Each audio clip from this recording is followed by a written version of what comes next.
susugo. Totoong ituturo, pangako ni Jesus tungguro. Alleluia,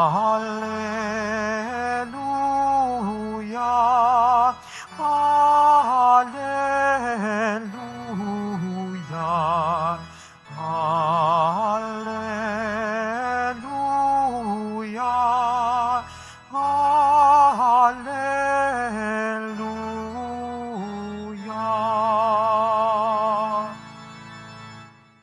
Sumainyo ang Panginoon. At sumaiyo rin. Ang mabuting balita ng Panginoon ayon kay San Juan. Papuri sa iyo, Panginoon. Nung panahong yun, lumingon si Pedro at nakita niyang sumusunod ang alagad na minamahal ni Jesus. Yaong humilig sa dibdib ni Jesus nang sila'y naghahapunan at nagtanong, Panginoon, sino po ang magkakanulo sa inyo? Nang makita siya ni Pedro, tinanong nito si Jesus, Panginoon, ano po naman ang mangyayari sa taong ito? Sumagot si Jesus, kung ibig kong mabuhay siya hanggang sa pagbabalik ko, ano sa iyo? Sumunod ka sa akin. Kumalat sa mga kapatid ang balitang hindi mamamatay ang alagad na ito, bagamat hindi sinabi ni Jesus na hindi siya mamamatay, kundi kung ibig kong mabuhay siya hanggang sa pagbabalik ko, ano sa iyo? Ito nga ang alagad na nagpapatotoo tungkol sa mga bagay na ito. Siya rin ang sumulat ng mga ito. At alam naming tunay ang kanyang patotoo. At marami pang ginawa si Jesus na kung susulating lahat, inaakala kong hindi magkakasya kahit sa buong daigdig ang mga aklat na masusulat. Ang mabuting balita ng ating kaligtasan. Pinupuri ka namin, Panginoong Hesukristo. Magsiupo po ang lahat. Good morning po sa inyong lahat. Minamarkahan po natin sa araw na ito ang pagtatapos ng Easter season. 7 linggo po nating ipinagdiwang ang pagkabuhay na mag-uli ng mahal na pong Jesus Nazareno. At matapos ang Ascension, hinihintay naman natin ang Pentecostes. Bukas ipagdiriwang natin ang Pentecostes. Pero ngayon pa lang, isa puso't diwa na po natin ang kamanghamanghang mga biyaya ng Espiritu Santo. Sa unang pagbasa, napakinggan po natin ang mga pinagdaanan ni Apostol Pablo sa pagsusumikap niyang ipahayag ang mabuting balita. Dito rin natin nakita kung paano gumawa sa kanya ang Diyos, maging sa pamamagitan ng pinuno ng mga Romano, at kung paano niya hinarap ang maraming peligro alang-alang sa Ebanghelyo. At paano po niya ito hinarap?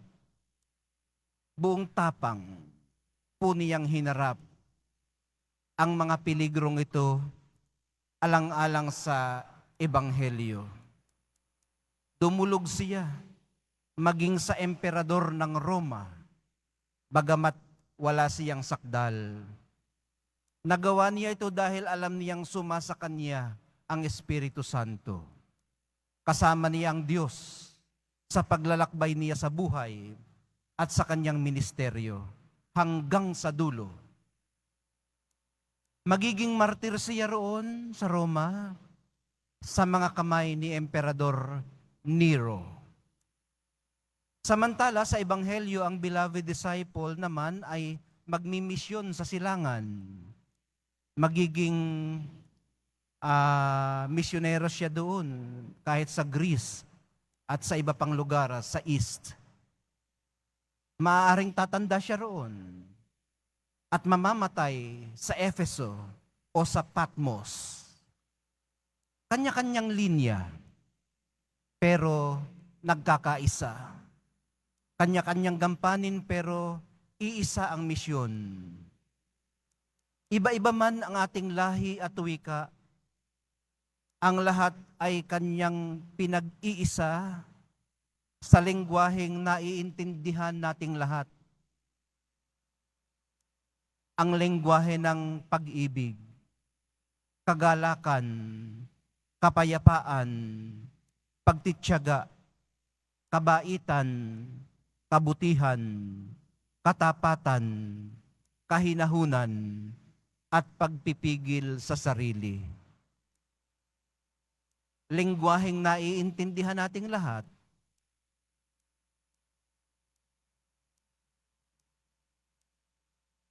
mahirap nga lamang gawin lahat.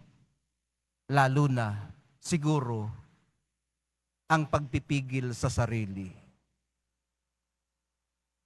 Sa pagtanggap po natin ng banal na Eukaristiya, palakasinawa tayo sa pagsasabuhay ng mga dulot niyang ito.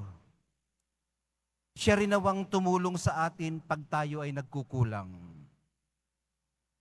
Mahal na pong Jesus Nazareno, maraming salamat po sa mga biyaya ng Espiritu Santo.